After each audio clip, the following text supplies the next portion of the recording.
അതിപരിശുദ്ധ നാമം വാഴ്ത്തപ്പെടുമാറാകട്ടെ. വന്നുയർന്ന എല്ലാവർക്കും യേശുവിന്റെ നാമത്തിൽ വന്ദനം. നമ്മുടെ പതിവ് ദിവസം മാറ്റിയതുകൊണ്ട് അല്പം അസൗകര്യങ്ങൾ ഉണ്ടെങ്കിലും ഇത്രത്തോളം പേർക്ക് വന്നുയരുവാൻ ദൈവമിടയാക്കിയതോർത്ത് ദൈവത്തെ സ്തുതിക്കുന്നു. നമ്മുടെ ഒപ്പം ഇല്ലാതിരുന്ന പ്രിയപ്പെട്ടവർക്കും പുതുമുഖങ്ങളായിട്ട് ചില ചുരുക്കത്തിലർക്കൊക്കെ വന്നുയരുവാൻ ദൈവം സഹായിച്ചല്ലോ. എല്ലാവരെയും കർത്താവിൻ്റെ മാധുര്യമുള്ള നാമത്തിൽ സ്വാഗതം ചെയ്യുന്നു.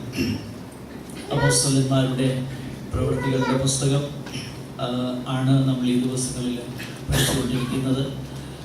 കഴിഞ്ഞ ആഴ്ചയിൽ പ്രധാനമായിട്ട് അതിൻ്റെ 5-ാമത്തെ അധ്യായത്തിൽ നിന്നും പ്രാരംഭമായിട്ട് ചില കാര്യങ്ങൾ ചിന്തിപ്പാൻ ദൈവം നമ്മെ സഹായിച്ചു. അപ്പോസ്തല പ്രവൃത്തി അതൊരു നല്ലൊരു നറേറ്റീവ് ഹിസ്റ്ററി ആയതുകൊണ്ട്, അതായത് നന്നാകുന്ന നിലയിൽ റിസർച്ച് ചെയ്ത് നന്നായിട്ട് ക്രമമായിട്ട് എഴുതപ്പെട്ട ഒരു ഹിസ്റ്റോറിയൻ, അതായത് ഡോക്ടർ ലൂക്കോസ് എന്ന വൈദ്യനാകുന്ന ലൂക്കോസ് ദൈവം തനിക്ക് കൊടുത്ത കൃപയ്ക്കൊക്കെ വേണം താൻ വിവരിച്ചിരിക്കുന്നതാകൊണ്ട് അത് മനസ്സിലാക്കുവാൻ വലിയ ബുദ്ധിമുട്ട് ഇല്ല എന്നുള്ളതാണ് അപ്പോസ്തല പ്രവൃത്തിയുടെ ഒരു സവിശേഷത. എങ്കിലും അതിനകത്ത് അതിൻ്റെ പ്രധാനപ്പെട്ട ആ വിഷയം എഴുതുന്നതിലൂടെ ദൈവം ഇന്ന് നമ്മളോട് എന്ത് സംസാരിപ്പാൻ ആഗ്രഹിക്കുന്നു എന്ന വിഷയമാണല്ലോ നമ്മൾ ഈ ദിവസങ്ങളിൽ ദിവസത്തിൻ്റെ ഏത് ഭാഗം പഠിച്ചാലും what does it mean to me, അതിൻ്റെ അർത്ഥം മനസ്സിലാകുമ്പോൾ തന്നെ what does it mean to them എന്നുള്ളതാണ് വ്യാഖ്യാനം. എന്താ വാസ്തവത്തിൽ അതിൻ്റെ അർത്ഥം അവരെ സംബന്ധിച്ചിടത്തോളം അതിൻ്റെ പേരാണ് വ്യാഖ്യാനം, ശരിയായ വ്യാഖ്യാനം. എന്നാൽ what does it mean to me today എന്നുള്ളതാണ് അതിൻ്റെ ആപ്ലിക്കേഷൻ. അന്ന് അവർക്ക് ആ നിലയിൽ അത് അർത്ഥമായി, അതാണ് അതിൻ്റെ അർത്ഥം. പക്ഷെ അതിൽ കവിഞ്ഞ ഒരർത്ഥമില്ല അതിന്. എന്നാൽ അവരെ പോലെ തന്നെ ഇന്ന് എന്നോടുള്ള ബന്ധത്തിൽ അതിൻ്റെ പ്രാധാന്യത എന്ത്, അതിനാണ് വേദപുസ്തകത്തിൻ്റെ ആപ്ലിക്കേഷൻ. ആ വേദപുസ്തകത്തിൻ്റെ സത്യങ്ങൾ അത് നമ്മുടെ അവസ്ഥയിലേക്ക് വന്ന് നമ്മോടുള്ള ബന്ധത്തിൽ അത് അപ്ലൈ ചെയ്യുന്ന രീതിയിലാണല്ലോ നമ്മൾ ദൈവവചനം ചിന്തിച്ചുകൊണ്ടിരിക്കുന്നത്. അതുകൊണ്ടാണ് ഒരുപാട് ചരിത്ര സംഗതികളോ അങ്ങനെയുള്ള കാര്യങ്ങളൊക്കെ പൊതുവെ നമുക്ക് അത്യാവശ്യമുള്ളത് മാത്രം പറഞ്ഞിട്ട് അതിൻ്റെ മെസ്സേജസ് മാത്രം നമ്മൾ ഉൾക്കൊള്ളുവാനായിട്ട് പരിശ്രമിക്കുന്നത്. എൻ്റെ ചിന്തയിൽ അങ്ങനെ വേദപുസ്തകം പഠിക്കുന്നതാണ് കുറച്ചുകൂടെ പ്രയോജനപ്രദം എന്നാണ് എൻ്റെ ചിന്ത. ചരിത്രമോ അതിനുള്ള സഹായകരമാകുന്ന കാര്യങ്ങളോ ഒക്കേഷണലി ചിന്തിക്കുന്നതിൽ ഒരു തെറ്റുമില്ല. എങ്കിലും ആ നിലയിൽ ദൈവത്തിൻ്റെ വചനം പഠിപ്പാനായിട്ട് ദൈവം നമ്മളെ സഹായിക്കട്ടെ. നമ്മൾ പ്രധാനമായിട്ട് കണ്ടുകൊണ്ടിരിക്കുന്നതാകുന്ന വിഷയം ആ ശൈശവ ദിശയിലുള്ളതാകുന്ന ദൈവസഭയോടുള്ള ബന്ധത്തിൽ അതിന് നേരിടേണ്ടി വന്നതാകുന്ന പൈശാചികമാകുന്ന ആക്രമണങ്ങളെ കുറിച്ചാണ് പ്രധാനമായിട്ട് നമ്മൾ ഈ ദിവസങ്ങളിൽ ചിന്തിക്കുന്നത്. അതൊരു 3-pronged സ്ട്രാറ്റജി, 3 നിലയിലുള്ളതാകുന്ന പൈശാചിക തന്ത്രങ്ങളെ കുറിച്ച് ദൈവവചനം നമ്മളെ പഠിപ്പിക്കുന്നു. നമ്മൾ പ്രധാനമായിട്ട് കണ്ടു ഒരു ക്രൂഡസ്റ്റ് വെപ്പൺ എന്ന് പറയുന്നത്, വളരെ കിരാതമായിട്ടുള്ള ഒരു ആയുധമെന്ന് പറയുന്നത് ദൈവസഭയ്ക്കെതിരെയുള്ളതാകുന്ന ഫിസിക്കൽ വയലൻസ് ആണ്. ശാരീരികമാകുന്ന പീഡനം അല്ലെങ്കിൽ ദൈവസഭയ്ക്ക് നേരെയുള്ളതാകുന്ന അക്ഷരീയമാകുന്ന ഉപദ്രവങ്ങൾ. ഈ ഉപദ്രവങ്ങൾ എല്ലാ കാലത്തും പിശാച് ഉപയോഗിച്ചിട്ടുണ്ട്. എന്നാൽ ദൈവസഭയ്ക്ക് നേരിട്ടുള്ളതാകുന്ന ഉപദ്രവങ്ങളെ ദൈവസഭ വളരെ വിജയശ്രീലാളിതരായിട്ട് അതിനെ അതിജീവിക്കുന്നത് ദൈവവചനത്തിലും ദൈവസഭയുടെ ചരിത്രത്തിലും നമുക്ക് കാണാൻ കഴിയുന്നുണ്ട്. ദൈവസഭയുടെ ചരിത്രവും 20 നൂറ്റാണ്ടുകളിലധികമാകുന്ന ദൈവസഭയുടെ ദീർഘമാകുന്ന ചരിത്രവും ദൈവവചനത്തിലും അത് നമുക്ക് കാണാൻ കഴിയുന്നുണ്ട്. രണ്ടാമത് ഒരു പൈശാചികമാകുന്ന തന്ത്രമാണ് നമ്മൾ കഴിഞ്ഞ ആഴ്ചയിൽ അതിൻ്റെ ഒരു ഇല്ലസ്ട്രേഷനാണ് അതിൻ്റെ പ്രാരംഭ വാക്യങ്ങളിൽ നമ്മൾ ശ്രദ്ധിച്ചത്. 5-ാമത്തെ അധ്യായത്തിൽ അതിൻ്റെ പ്രാരംഭ വാക്യങ്ങളും 4-ാമത്തെ അധ്യായത്തിൻ്റെ അവസാന ഭാഗങ്ങളും കൂടെ ചേർത്താണ് നമ്മൾ ചിന്തിച്ചത്. അവിടെ അനന്യ സഫീറ ദമ്പതികൾ അവര് ദൈവസഭയുടെ ഭൗതികമാകുന്ന കൂട്ടായ്മയോടുള്ള ബന്ധത്തിൽ വളരെ ഹിപ്പോക്രറ്റിക്കലായിട്ട് അല്ലെങ്കിൽ കാപട്യം നിറഞ്ഞതാകുന്ന ഒരു പ്രവൃത്തി ചെയ്യുന്നതും അവരുടെ മേൽ ദൈവത്തിൻ്റെ ന്യായവിധി വീഴുന്നതുമാണ് നമ്മൾ കണ്ടത്. വാസ്തവത്തിൽ അവിടെ ദൈവത്തിൻ്റെ പരിശുദ്ധാത്മാവിന് പത്രോസ് അപ്പോസ്തലനും ശേഷം അപ്പോസ്തലന്മാരും വളരെ സെൻസിറ്റീവ് അല്ലായിരുന്നു എങ്കിൽ ദൈവസഭയിൽ വളരെ പെട്ടെന്ന് ആ മോറൽ കറപ്ഷൻ, ധാർമ്മികമാകുന്ന അപജയം, ധാർമ്മികമാകുന്ന ആ പരാജയം ദൈവസഭയിൽ കടന്നുകൂടുമായിരുന്നു. എന്നാൽ അതിനെ വളരെ വ്യക്തതയോടെ ഈ അപ്പോസ്തലന്മാര് കാണുകയാണ്. നമ്മൾ ബൈപാസിങ് അത് പഠിച്ചുകൊണ്ടിരുന്നപ്പോൾ ആ കാര്യം ചിന്തിക്കുകയുണ്ടായി. അതായത് വിറ്റ് കൊണ്ടുവന്ന് അപ്പോസ്തലന്മാരുടെ കാൽക്കൽ വെക്കുക എന്നുള്ളതും അങ്ങനെയുള്ള കാര്യങ്ങളൊന്നും ഒബ്ലിഗേറ്ററി അല്ലായിരുന്നു എന്നും അത് അവർ സ്വമനസാലെ ചെയ്തതായിരുന്നു എന്നും അതേസമയം തന്നെ ആ പ്രത്യേക പ്രവർത്തനങ്ങളിൽ തന്നെ ദൈവമക്കൾക്ക് മറ്റുള്ളവരുടെ ഭൗതിക സന്ധാരണത്തിൽ ഡിസർവിംഗ് ആയിട്ടുള്ള സമയങ്ങളിൽ കൂട്ടായ്മ കാണിക്കുന്നതിൽ ദൈവസഭയ്ക്ക് വളരെ ഉത്തരവാദിത്വമുണ്ട് എന്നുള്ള സന്ദേശവും നമ്മൾ മനസ്സിലാക്കിയുണ്ടായി. അതേ തുടർന്ന് താഴോട്ട് നമ്മൾ വരുമ്പോൾ 5-ാമത്തെ അധ്യായത്തിൽ ഇന്ന് നമ്മൾ അതിൻ്റെ താഴോട്ടുള്ള വേദഭാഗമാണ് ചിന്തിപ്പാനായിട്ട് കർത്താവിൻ്റെ കൃപയിൽ ശരണപ്പെടുന്നത്. അതിൻ്റെ 12 മുതലുള്ള തിരുവചന ഭാഗമാണ്. ആ ഭാഗമൊക്കെ നമ്മൾ പെട്ടെന്ന് പറഞ്ഞ് മുൻപോട്ട് പോകാനായിട്ടാണ് താല്പര്യപ്പെടുന്നത്. 12 മുതൽ 16 വരെയുള്ളതാകുന്ന ആ വേദഭാഗത്ത് അവിടെ ലൂക്കോസ് തുടർന്നുള്ളതാകുന്ന ദൈവസഭയ്ക്ക് നേരിടുന്നതാകുന്ന ആ പീഡനത്തെക്കുറിച്ച് വിവരിക്കുന്നതിന് മുൻപ് പൊതുവെ ദൈവസഭയോടുള്ളതാകുന്ന ആ പൊതുജനത്തിൻ്റെ മനോഭാവം എന്തെന്ന് അവിടെ രേഖപ്പെടുത്തുന്നുണ്ട്. നമ്മൾ ശ്രദ്ധിച്ചു നോക്കിക്കഴിഞ്ഞാൽ അവിടെ അപ്പോസ്തലന്മാരുടെ കയ്യാൽ ജനത്തിൻ്റെ ഇടയിൽ പല അടയാളങ്ങളും അത്ഭുതങ്ങളും നടന്നു. നമ്മൾ മുകളിലത്തെ അധ്യായത്തിൽ ചിന്തിക്കുകയുണ്ടായി. അവർ പ്രധാനമായിട്ട് 2 കാര്യങ്ങൾക്ക് വേണ്ടിയിട്ടാണ് ഈ വിശുദ്ധന്മാര്, ഈ അപ്പോസ്തലന്മാർ, ദൈവസഭ ആദ്യം സൻഹെദ്രീൻ സംഘത്തിൽ നിന്നും അവരെ തർജ്ജനം ചെയ്ത് വിട്ടയച്ചപ്പോൾ അവരൊരുമിച്ച് കൂടി കഴിക്കുന്ന പ്രാർത്ഥനയെ കുറിച്ച് നമ്മൾ ചിന്തിക്കുകയുണ്ടായി.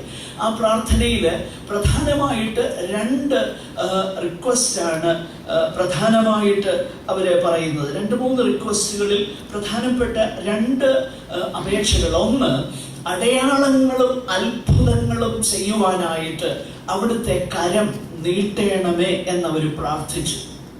തുടർന്ന് അവർ പ്രാർത്ഥിച്ചു, അവിടുത്തെ വചനം ശക്തിയോടെ ധൈര്യത്തോടെ പ്രസ്താവിപ്പാനായിട്ട് ഞങ്ങൾക്ക് കൃപ തരണമേ, ധൈര്യത്തോടെ പ്രസ്താവിപ്പാൻ ഞങ്ങൾക്ക് കൃപ തരണമേ എന്ന് അവർ പ്രാർത്ഥിച്ചു. നമ്മൾ അവിടെ വായിക്കുകയുണ്ടായി. അതായത് അതേ സമയം തന്നെ അവർ പ്രാർത്ഥിച്ചതിൻ്റെ മറുപടിയായിട്ട് അവർ കൂടിയിരുന്ന സ്ഥലം കുലുങ്ങുകയും പിന്നീട് എല്ലാവരും പരിശുദ്ധാത്മാവ് നിറഞ്ഞവരായി ദൈവവചനം ധൈര്യത്തോടെ പ്രസ്താവിക്കുകയും ചെയ്തു.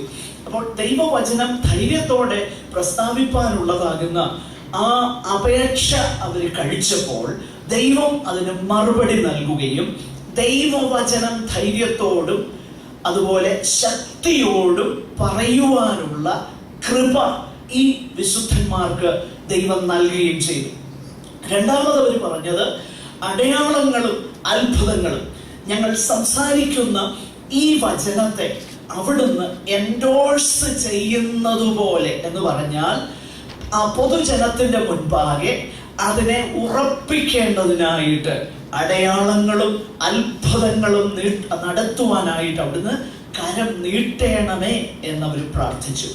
ആ പ്രാർത്ഥനയുടെ ഒരു മറുപടി എന്നതുപോലെയാണ് 12-ാമത്തെ വാക്യം നിലകൊള്ളുന്നത്. 5-ാമത്തെ അധ്യായം 12-ാമത്തെ വാക്യം എന്നുള്ളത് ആ പ്രാർത്ഥനയുടെ മറുപടിയാണ്. അപ്പോസ്തലന്മാരുടെ കയ്യാൽ ജനത്തിന്റെ ഇടയിൽ പല അടയാളങ്ങളും അത്ഭുതങ്ങളും നടന്നു. അതെന്തൊക്കെയാണ് ആ അടയാളങ്ങളെന്ന് അവിടെ 12-ാമത്തെ വാക്യത്തിൽ വിശദീകരിക്കുന്നില്ലെങ്കിലും അതിൻ്റെ 15 16 വാക്യങ്ങളിലേക്ക് വരുമ്പോൾ ആ അത്ഭുതങ്ങൾ എന്തായിരുന്നെന്ന് ലൂക്കോസ് വിശദീകരണം കൊടുക്കുക. നോക്കണേ, 12ാമത്തെ വാക്യത്തില് അടയാളങ്ങളും അത്ഭുതങ്ങളും നടന്നു എന്നെഴുതിയിട്ട് 15ാം വാക്യത്തിലേക്ക് വരുമ്പോൾ അവിടെ ഉണ്ടായ അത്ഭുതങ്ങൾ എന്താണെന്ന് രേഖപ്പെടുത്തുക. 2 കാര്യങ്ങളാണ് അവിടെ പ്രധാനമായിട്ട് നടന്നത്. 1 രോഗശാന്തിയും, 2 ഭൂതങ്ങളിൽ നിന്നുള്ളതാകുന്ന വിടുതലും സംഭവിക്കുന്നു. നിശ്ചയമായിട്ടും ഇത് ലൂക്കോസ് അത് രണ്ടും 2 നിലയിൽ തന്നെയാണ് അതിനെ കാണുന്നത്. രോഗത്താൽ ആയിരുന്നവര് പത്രോസിന്റെ നിഴലെങ്കിലും അവരുടെ മേൽ വീണാൽ സൗഖ്യമാകും എന്ന നിലയിൽ അത്രയധികം ദൈവത്തിൽ അവര് വിശ്വസിച്ചു. മാത്രമല്ല, ഇതിന് ദൈവവചനം നമ്മൾ പഠിച്ചോ നോക്കിയാലും കർത്താവിന്റെ ഐഹിക ജീവിതകാലത്തെ ശുശ്രൂഷയോടുള്ള ബന്ധത്തിലും ഇത് തന്നെ നമുക്ക് കാണാൻ കഴിയുന്നുണ്ട്. രോഗത്താൽ ബാധിതയായിരുന്ന ഒരു സ്ത്രീ, അവൾ ഇങ്ങനെ പറഞ്ഞു, അവിടുത്തെ വസ്ത്രത്തിന്റെ തൊങ്ങലെങ്കിലും തൊട്ടാൽ എനിക്ക് സൗഖ്യം വരുമെന്ന് പറഞ്ഞു.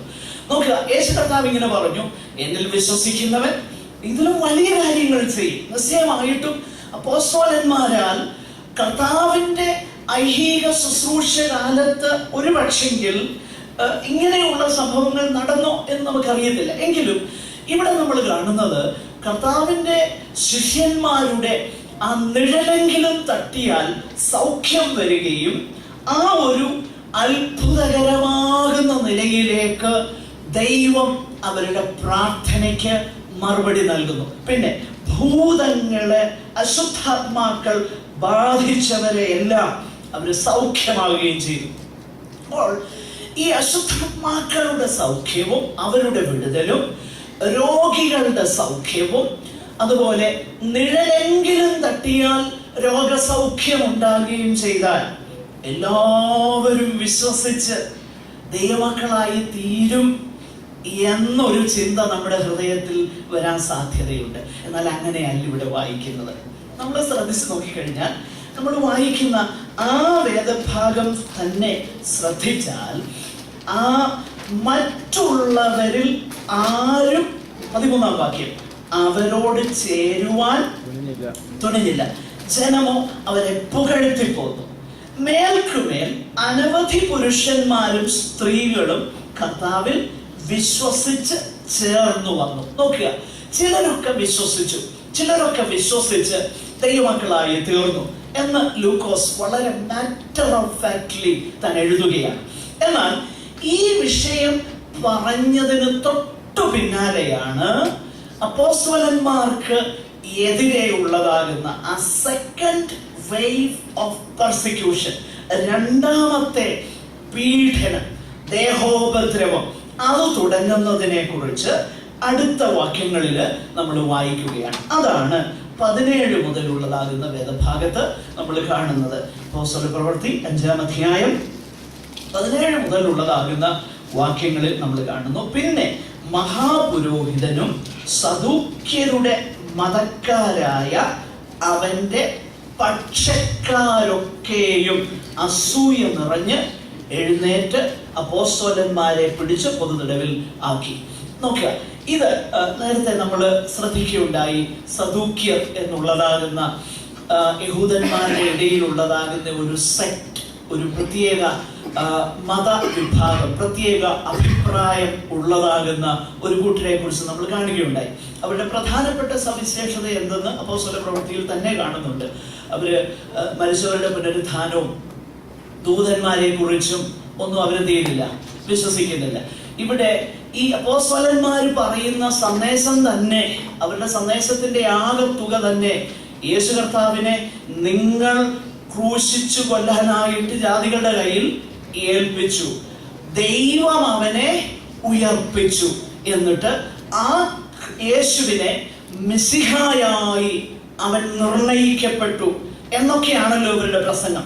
അപ്പോൾ നിശ്ചയമായിട്ടും സദൂക്യ മതത്തിന്റെ അടിത്തറ ഇളക്കുന്ന ഉപദേശമാണ് വാസ്തവത്തിൽ ഈ ശിഷ്യന്മാർ പറയുന്നത്.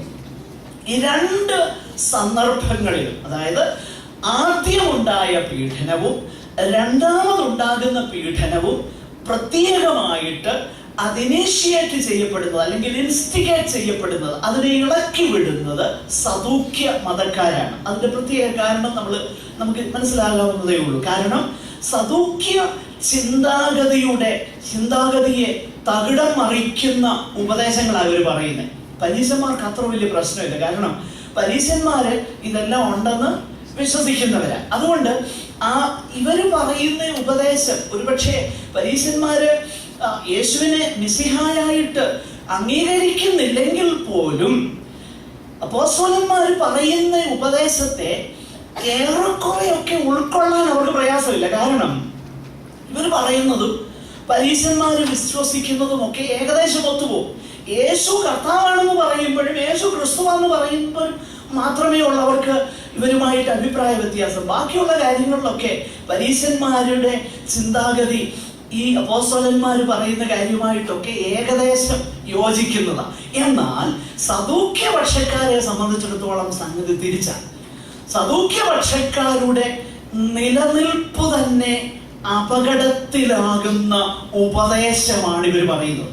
മാത്രമല്ല, താഴോട്ട് നമ്മൾ വായിച്ചു നോക്കിയാൽ അപ്പോസ്തലന്മാർക്കെതിരെ പറയുന്നതാകുന്ന ഒരു ആരോപണം എന്നുള്ളത്, ഈ ഉപദേശം നിങ്ങൾ യെരൂശലേമിലെല്ലാം നിറച്ചെന്നാ പറയുന്നത്. അതുകൊണ്ടാണ് ഇവർ കുടുങ്ങിപ്പോയത്. വളരെ വളരെ അവർ ഭയചകിതരായി തീർന്നു. കാരണം ഇവർക്കെതിരെ ഈ പീഡനം അഴിച്ചുവിട്ടിട്ടും അതുപോലെ ഈ റിലീജിയസ് അതോറിറ്റി, ഈ മത അധികാരങ്ങൾ ശിഷ്യന്മാർക്ക് എതിരായിരുന്നിട്ടും ഇവർക്കെതിരെ വളരെ പ്രയാസങ്ങൾ ഇവര് ഇളക്കി വിട്ടിട്ടും അപ്പോസ്തലന്മാരുടെ ഉപദേശം യെരൂശലേമിലെല്ലാം നിറഞ്ഞെന്ന് ഇവര് തന്നെ പിന്നീട് അക്നോളജ് ചെയ്യുന്നുണ്ട്. അപ്പോൾ ഇതാണ് ഇവരെ ഭയചകിതരാക്കുന്നതാകുന്ന വിഷയം. കാരണം മരിച്ചവരുടെ പുനരുത്ഥാനം എന്ന വസ്തുത യേശുക്രിസ്തു ഉയർത്തെഴുന്നേറ്റു എന്ന് പ്രസംഗിക്കുന്നതിനാൽ അത് യെരൂശലേം മുഴുവൻ നിറഞ്ഞിരിക്കുക. ഇവരുടെ മതത്തിന്റെ അടിസ്ഥാനം തന്നെ പിടിച്ചു കുലുക്കുകയാണ്. അതുകൊണ്ട് ഈ സദൂക്യ മതത്തിന്റെ അല്ലെങ്കിൽ സദൂക്യ സെക്റ്റിന്റെ അതിൽപ്പെട്ട വളരെ സ്വാധീനമുള്ളവരാണ് പലപ്പോഴും അധികാര പദവിയിലേക്ക് വരുന്നത്. നമ്മളവിടെ വായിച്ചു നോക്കിയാൽ അതിന് 17-ാമത്തെ വാക്യത്തിൽ ഒരു കാര്യം മനസ്സിലാക്കാൻ കഴിയും. 17-ാം വാക്യം ഒന്ന് ശ്രദ്ധിച്ചു. പിന്നെ മഹാപുരോഹിതനും സദൂക്യരുടെ മതക്കാരായ അവന്റെ പക്ഷക്കാരൊക്കെ. അപ്പൊ ഈ മഹാപുരോഹിതനും ഏത് പക്ഷക്കാരനാണ്? സദൂക്യർ. നോക്കിയേ, എന്തോ ഒരു വിരോധാഭാസം. നോക്കിയേ, ഇസ്രയേലിന്റെ മഹാപുരോഹിതനായിട്ടിരിക്കുന്നവൻ എന്തോന്ന് വിശ്വസിക്കുന്നില്ല, മരിച്ചവർ ഉയർക്കുമെന്ന് വിശ്വസിക്കുന്നില്ല. എന്നാൽ നാളുകളായിട്ട് സകല പ്രവാചകന്മാരും മോശയുടെ ന്യായപ്രമാണവും പഠിപ്പിക്കുന്ന കാര്യം തന്നെയാണ്. പക്ഷെ ഈ മഹാപുരോഹിതൻ എന്ത് ചെയ്യുന്നില്ല? അതൊന്നും അവർക്ക് വിഷയമല്ല. അവർക്ക് വിഷയം ജനത്തെ അടക്കി വാഴണം, മാനവും മഹത്വവും ഒക്കെ കിട്ടണം, പോപ്പായിട്ടിരിക്കണം. ഇന്നും ഇതൊക്കെ തന്നെയാണ് നടക്കുന്നത്. വേദപുസ്തകത്തിന്റെ സത്യമല്ല വിഷയം, നിത്യജീവനല്ല വിഷയം, മരിച്ചവരുടെ പുനരുത്ഥാനമല്ല വിഷയം. ഇന്ന് അതിന്റെ വെളിച്ചത്തിൽ വിശുദ്ധ ജീവനം ചെയ്യണമെന്ന ഉപദേശമല്ല വിഷയം, മറ്റു കാര്യങ്ങളാ വിഷയം. Ruling class. അപ്പോൾ അപ്പോസ്തലന്മാർക്കെതിരെ ഉപദ്രവം ഉണ്ടാക്കിയതിന്റെ വിഷയം എന്നാ? ഇവരുടെ അടിത്തറ ഇളകുന്ന കാര്യമായി പറയുന്നത്. അതുകൊണ്ട് തന്നെ ദൈവവചനം പരമാർത്ഥമായി ഒരുവൻ പ്രസംഗിക്കാൻ തുടങ്ങിയാൽ അവനെതിരെ ഉപദ്രവം, അത് ഫിസിക്കൽ വയലൻസ് പറ്റിയില്ലെങ്കിൽ ഏതേലും നിലയിലൊക്കെ ഉണ്ടായില്ലെങ്കിലേ അതിശയിക്കാനുള്ളൂ. സത്യത്തിന് വേണ്ടി നിന്നാൽ ഉപദ്രവം ഉണ്ടാകും നിശ്ചയം. നമ്മൾ മറന്നു പോകരുത്. പക്ഷെ സത്യത്തിന് വേണ്ടി നിൽക്കണം. ജീവൻ പോയാലും സത്യത്തിന് വേണ്ടി നിൽക്കണം. നമ്മുടെ റെപ്യൂട്ടേഷൻ അല്ല വിഷയം, ദൈവവചനത്തിന്റെ സത്യമാ വിഷയം. എന്റെ അഭിമാനവും എന്റെ തല ഉയർന്നിരിക്കുന്നു, എന്റെ പേരെടുത്ത് 4 പേര് എന്തെങ്കിലും പറയുന്നതും ആകരുത് എന്റെ വിഷയം. Whether I preach the word of God faithfully, ദൈവവചനം സത്യമായിട്ടും പരമാർത്ഥമായിട്ടും പറയുകയും ഉള്ളിന്റെ ഉള്ളിൽ നിന്ന് ആ പറയുന്ന കാര്യങ്ങളെ ജീവിപ്പാനായിട്ട് ആഗ്രഹിക്കുകയും ചെയ്യുന്ന ഒരു ബാലൻസ്ഡ് ക്രിസ്ത്യൻ ലൈഫാണ് നമുക്കിന്ന് ആവശ്യമായിരിക്കുന്നത്. അല്ലാതെ ജനങ്ങളെ കബളിപ്പിച്ച് അവരെ റൂള് ചെയ്ത് ആ സ്റ്റാറ്റസ് കോ മെയിൻറ്റെയിൻ ചെയ്യുന്ന ഈ സദൂക്യരെ പോലെ അവരുടെ കൂട്ടര് എല്ലാ കാലങ്ങളിലുമുണ്ട്. അതുകൊണ്ട് സത്യം പറഞ്ഞു കഴിഞ്ഞാൽ പലപ്പോഴും ദൈവജനത്തിന് ഉപദ്രവം ഉണ്ടാകും, അത് നിശ്ചയമാണ്. അത് നമ്മൾ മറന്നു പോകരുത്. നമ്മൾ താഴോട്ട് വായിക്കുന്നത്, അങ്ങനെ അവർ അപ്പോസ്തലന്മാരെ പിടിച്ച് തടവിലാക്കി. എന്നാൽ ഏറ്റവും രസകരമാകുന്ന വസ്തുത, ലൂക്കോസ് പല സന്ദർഭങ്ങളിലും ദൈവ ദൂതന്മാർ ദൈവജനത്തിന് ചെയ്യുന്ന ശുശ്രൂഷകളെ തന്നെ എനിക്ക് തോന്നുന്നത് മറ്റ് പുതിയ നിയമത്തിലെ എഴുത്തുകാരിൽ നിന്നും വളരെയധികം പ്രാവശ്യം ദൈവദൂതന്മാർ ദൈവജനത്തിന് ചെയ്യുന്ന ശുശ്രൂഷകളെ കുറിച്ച് കൂടുതൽ പ്രാവശ്യം എഴുതിയിരിക്കുന്നത് ലൂക്കോസാണ്. ലൂക്കോസിന്റെ സുവിശേഷം ആരംഭം മുതൽ വായിച്ചാൽ തന്നെ നമുക്ക് മനസ്സിലാക്കാൻ കഴിയുന്നുണ്ട്. ലൂക്കോസിന്റെ സുവിശേഷത്തിൽ യോഹന്നാന് ദൈവദൂതന്റെ സെഖരിയാവിന് ദൈവദൂതന്റെ പ്രത്യക്ഷതയുണ്ടാകുന്നത് തുടങ്ങി, പിന്നെ മറിയയ്ക്ക് ദൈവദൂതന്റെ പ്രത്യക്ഷതയുണ്ടാകുന്നത് എന്ന് വേണ്ട. ലൂക്കോസിന്റെ സുവിശേഷത്തിൽ അനേക തവണ ദൈവദൂതന്മാർ മനുഷ്യരുടെ ആ സാഹചര്യങ്ങളിലേക്ക് വന്ന് അവർക്ക് ശുശ്രൂഷ ചെയ്യുന്ന കാര്യങ്ങളെ കുറിച്ച് ലൂക്കോസ് എന്ന ലേഖകൻ വളരെയധികം പ്രാവശ്യം എഴുതിയിട്ടുണ്ട്. അപ്പോസ്തല പ്രവൃത്തിയിലും ഒരുപാട് പ്രാവശ്യം ദൈവദൂതന്മാർ വിശുദ്ധന്മാർക്ക് ശുശ്രൂഷ ചെയ്യുന്നതിനെ കുറിച്ച് എഴുതിയിട്ടുണ്ട്. അങ്ങനെയുള്ളതാകുന്ന ആ ശുശ്രൂഷകളിൽ ഒന്നാണ് തുടർന്ന് നമ്മൾ വായിക്കുന്നതാകുന്ന വിഷയം. കർത്താവിന്റെ ദൂതൻ എന്ത് ചെയ്തു? രാത്രിയിലോ കർത്താവിന്റെ ദൂതൻ കാരാഗൃഹ വാതിൽ തുറന്ന് അവരെ പുറത്തു കൊണ്ടുവന്നു. ദൈവം തന്റെ ദൂതനെ അയച്ച് അത്ഭുതകരമായിട്ട് കാരാഗൃഹ വാതിൽ തുറന്ന് കൊണ്ടുവരുന്നതിനെ കുറിച്ച് ഇവിടെ ലൂക്കോസ് രേഖപ്പെടുത്തുകയാണ്. ഞാൻ അതിന്റെ 2 വശവും പെട്ടെന്നൊന്ന് പറയട്ടെ. ഇന്നും ദൈവം അങ്ങനെ ചില പ്രത്യേക സന്ദർഭങ്ങളിൽ ചെയ്യുമെന്ന് വിശ്വസിക്കുന്ന കൂട്ടത്തിലാണ് ഞാൻ. മാത്രമല്ല, അനേക വിശുദ്ധന്മാരുടെ ജീവിതാനുഭവങ്ങളിൽ അങ്ങനെയുള്ള കാര്യങ്ങൾ വായിച്ചതും നേരിട്ട് പറഞ്ഞ് കേട്ടതുമാകുന്ന അനുഭവങ്ങൾ എനിക്കുണ്ട്. അവയൊക്കെ ഞാൻ വിശ്വസിക്കുന്നു. ഇന്നും ദൈവം ഇനിയും കർത്താവിന്റെ വരവ് വരെയും അവിടുത്തേക്ക് ഇഷ്ടമുള്ളതുപോലെ അത്യത്ഭുതകരമായി അത് ചെയ്യുമെന്നും ഞാൻ വളരെ ഉറച്ചു വിശ്വസിക്കുന്നു. അത് ഒരു വശം. എന്നാൽ അതിന്റെ ഒരു മറുവശം കൂടെ പറഞ്ഞ് ഞാൻ മുൻപോട്ട് പോകാം. എല്ലായ്പ്പോഴും ഒരു പക്ഷേ അത് ദൈവത്തിന്റെ ഹിതം ആകണമെന്ന് നിർബന്ധമില്ല. അതിന് ഏറ്റവും നല്ല ഉദാഹരണം 12-ാം അധ്യായമാണ്. ഈ അപ്പോസ്തലപ്രവൃത്തി നമുക്കറിയാം. എടുത്ത് വായിക്കണ്ട, ഞാൻ ഇപ്പം നമ്മളത് റെഫർ ചെയ്യുന്നില്ല, പെട്ടെന്ന് പറഞ്ഞു പോകും. 12-ാം അധ്യായത്തിൽ ദൂതനെ അയച്ച് പത്രോസിനെ വിടുവിക്കുന്ന ഒരു സന്ദർഭം നമ്മൾ കാണുന്നുണ്ട്, ഇല്ലേ? പത്രോസിനെ എന്ത് ചെയ്യുന്നു? വിടുവിക്കുന്ന. അങ്ങനെയല്ലേ 12-ാം അധ്യായത്തില് പത്രോസിനെ വിടുവിക്കുന്നു. എന്നാൽ ആ 12-ാം അധ്യായം തുടങ്ങുന്നത് എന്തോ പറഞ്ഞുകൊണ്ടാണെന്നറിയാമോ? യാക്കോബിനെ എന്ത് ചെയ്തു? നോക്കണം. യാക്കോബിനെ പിടിച്ച് തേലാക്കി കാണും, കൊല്ലുന്നതിന് മുമ്പേ, വിസ്തരിക്കുന്നതിന് മുൻപേ.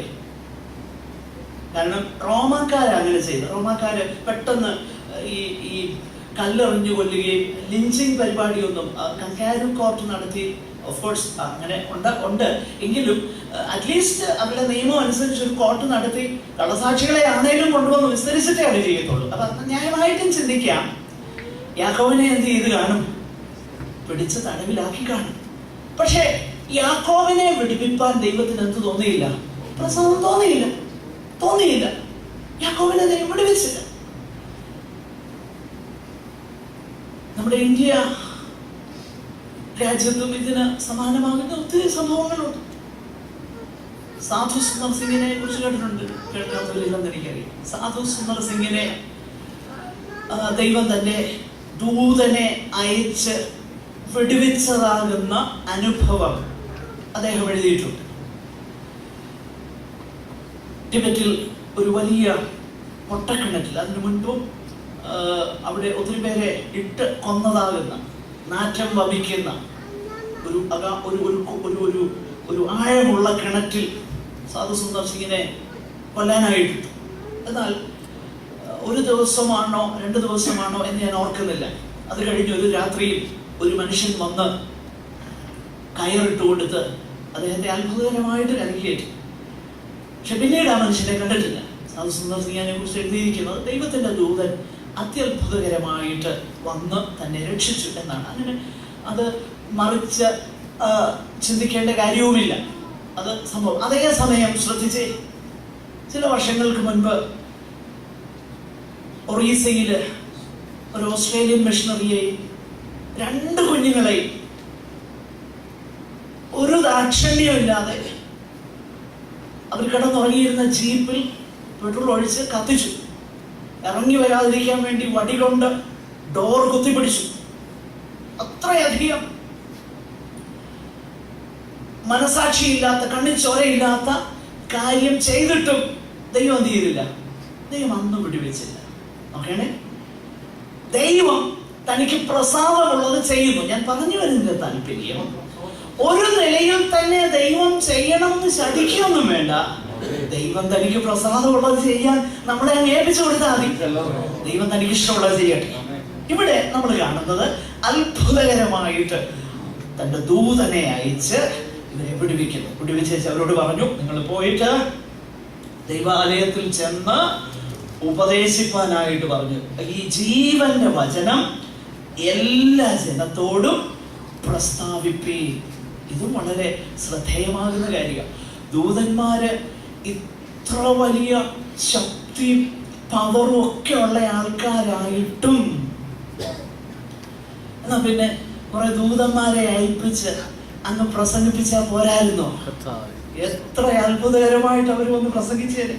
പക്ഷെ അല്ല, അതിനേക്കാൾ ഉപരിയായിട്ട് അത് അനുഭവിച്ചവര്, വീണ്ടും ജനനം, അനുഭവം എന്നുള്ളത് ജീവിതത്തിൽ അനുഭവിച്ചവര് മാത്രം പ്രസ്താവിക്കട്ടെ എന്ന് ദൈവം കണ്ടതുകൊണ്ടാണ് ദൂതന്മാരെ രക്ഷ പ്രാപിപ്പാനുള്ളവരുടെ ശുശ്രൂഷയ്ക്കുള്ളതാകുന്ന സേവകാത്മാക്കളാക്കി മാത്രം നിർത്തി. പക്ഷേ ജീവന്റെ വചനം പറയാൻ പദവി തന്നത് ആർക്കറിയാമോ?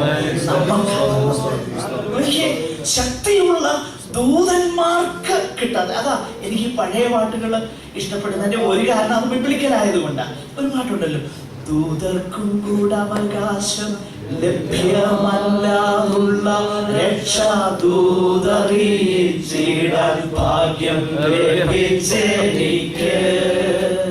ദൂതഗണം കാവലായി അനുദിനമെനിക്കവൻ നൂതനമാം ദൂതുകളും ഊഴമെന്നെ നൽകിയിടുന്നു. പാടും ഞാൻ പരമേശനു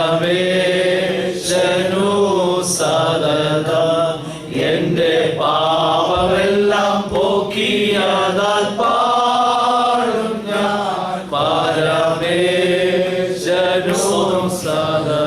ദൈവം നമ്മുടെ പാപങ്ങളെ പോക്കി എന്നുള്ളതാകുന്ന ആ ജീവന്റെ വചനം പറയാൻ, അത് മറ്റുള്ളവരോട് പറയാൻ അധികാരം തന്നത് നമുക്ക് മാത്രമാണ്. നമ്മൾ മനസ്സിലാക്കണം.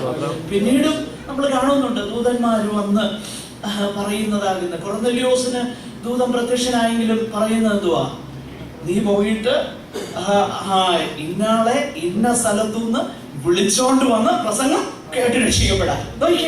എത്ര അത്ഭുതകരമാകട്ടെ. എങ്കിലും അതിനോടൊപ്പം തന്നെ ഇത്ര ശക്തിയുള്ള ദൂതന്മാരെ നമ്മുടെ ശുശ്രൂഷയ്ക്ക് വേണ്ടിയാക്കുന്ന ദൈവത്തിന്റെ കൃപയോർത്ത് നമ്മൾ ദൈവത്തിന് സ്തോത്രം ചെയ്യണം. ദൂതന്മാരെ നമ്മുടെ ശുശ്രൂഷയ്ക്ക് വേണ്ടി ദൈവം നിയോഗിക്കുന്നു. ആ ഒരു സംഭവമാണ് ഇവിടെ നമ്മൾ വീണ്ടും കാണുന്നത്. താഴോട്ട് നമ്മൾ വായിച്ച് നോക്കിക്കഴിഞ്ഞാൽ പിറ്റേ ദിവസം ഈ ന്യായാധിപ സംഘം അവരുടെ സെനറ്റ് മുഴുവനും കൂടിയ ശേഷം ഇവരെ കാരാഗൃഹത്തിൽ നിന്ന് കൊണ്ടുവരാനായിട്ട് ആളയച്ചു. അവർ മടങ്ങി വന്നപ്പോൾ എന്തുവാ കണ്ടത്? 22-ാമത്തെ വാക്യത്തിൽ നമ്മൾ കാണുന്നു, ചേവകർ ചെന്നപ്പോൾ അവരെ കാരാഗൃഹത്തിൽ കാണാതെ മടങ്ങി വന്നു. കാരാഗൃഹം നല്ല സൂക്ഷ്മത്തോടെ പൂട്ടിയിരിക്കുന്നതും കാവൽക്കാർ വാതിൽക്കൽ നിൽക്കുന്നതും ഞങ്ങൾ കണ്ടു. പക്ഷെ താഴോട്ട് നമ്മൾ വായിക്കുന്നത്, ഇതെല്ലാം കേട്ടിട്ടും ഇവരിതിനെ കുറിച്ച് ചഞ്ചലിക്കുന്നുണ്ടെങ്കിലും ഇതിനെക്കുറിച്ച് ആത്മാർത്ഥമാകുന്ന ഒരു അന്വേഷണം നടത്തി ഇത് സത്യമാണോ എന്ന് തിരിച്ചറിയാൻ ഇവർക്ക് മനസ്സിലായി. ചിലരെങ്ങനെയാണ് അവർ കണ്ണടച്ചിട്ടാക്കി കളയും. ഈ പറയുന്നത് whether it agrees with the word of God, ഇത് വേദപുസ്തകത്തിന് ഒക്കുന്നതാണോ എന്നൊന്ന് കേൾക്കാൻ പോലും പലരും തയ്യാറല്ല. അതുപോലെ ഇവരെന്താണെന്നറിയാമോ?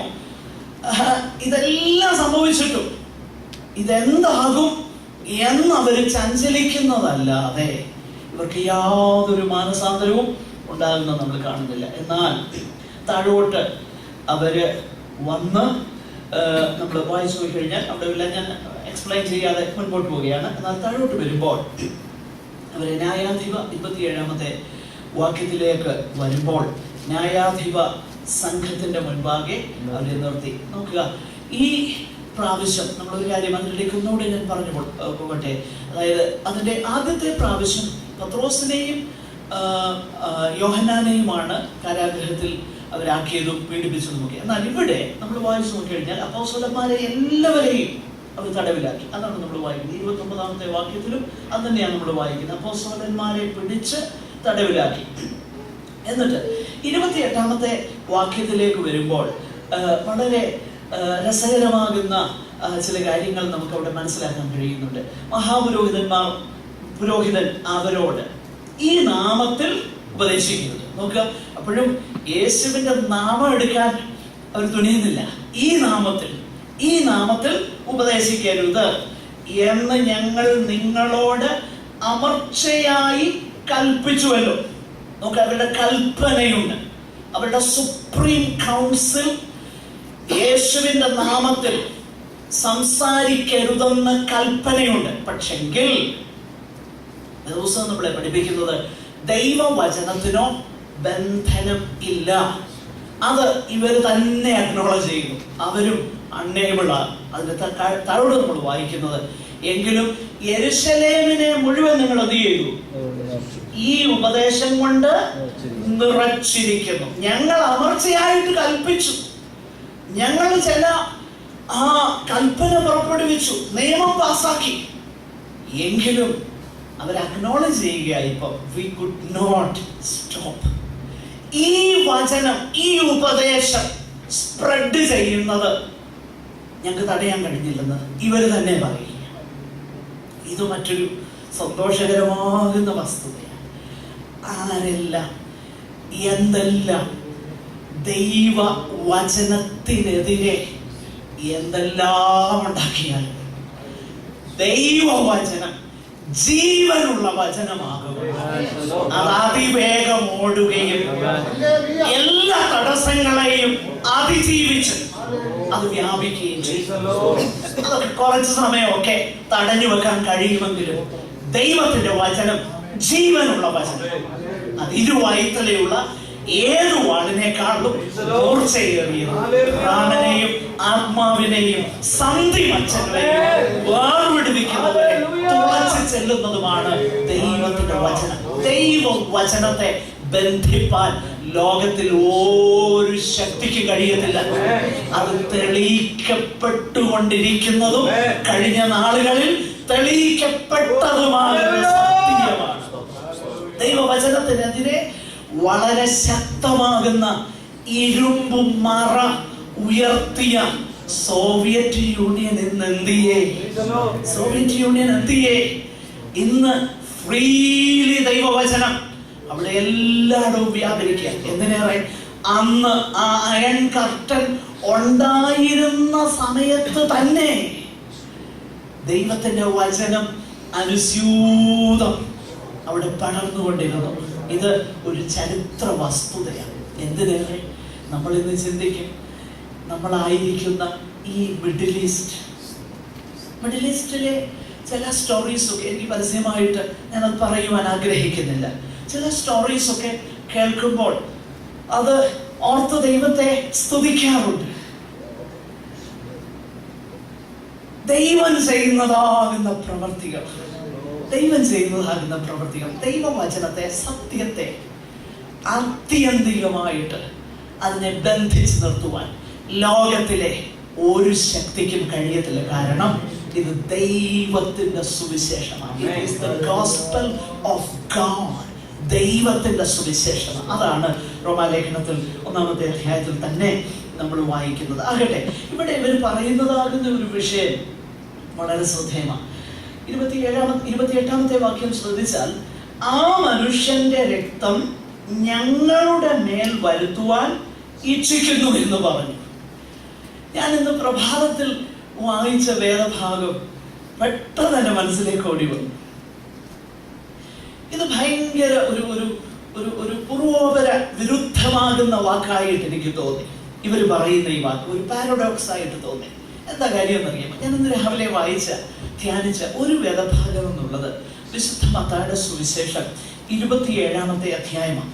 അതിന്റെ 25-ാമത്തെ വാക്യം നമ്മൾ വായിച്ചു നോക്കിക്കഴിഞ്ഞാൽ, പിലാത്തോസ് വന്നിട്ട് യേശുവിനെ വിടുവിക്കാനായിട്ട് സ്വതന്ത്രനാക്കി വിടാനൊക്കെ പിലാത്തോസ് ആദ്യം പരിശ്രമിച്ചു. എങ്കിലും ജനത്തെ പേടിച്ച് തന്നെ ഏൽപ്പിച്ചു കൊടുക്കുകയായിരുന്നു. അങ്ങനെ ഇരിക്കുമ്പോഴാണ് പിലാത്തോസിന്റെ ഭാര്യ ആളയച്ചിട്ട് പറഞ്ഞു, ആ നീതിമാന്റെ കാര്യത്തിൽ ഇടപെട്ട് പോയേക്കരുത്.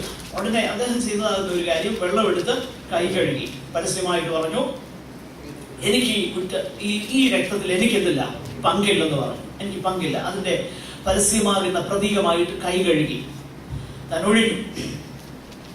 എന്നാൽ ഇവരെല്ലാം കൂടെ പറയുന്ന ഒരു വാക്ക് ശ്രദ്ധിക്കണം. എന്താണെന്നറിയാമോ? അടുത്ത വാക്യം, അവന്റെ രക്തം ഞങ്ങളുടെ മേലും ഞങ്ങളുടെ മക്കളുടെ മേലും വരട്ടെ. ഇവരിത് സ്വയമായിട്ട് ഏറ്റെടുത്തതാ.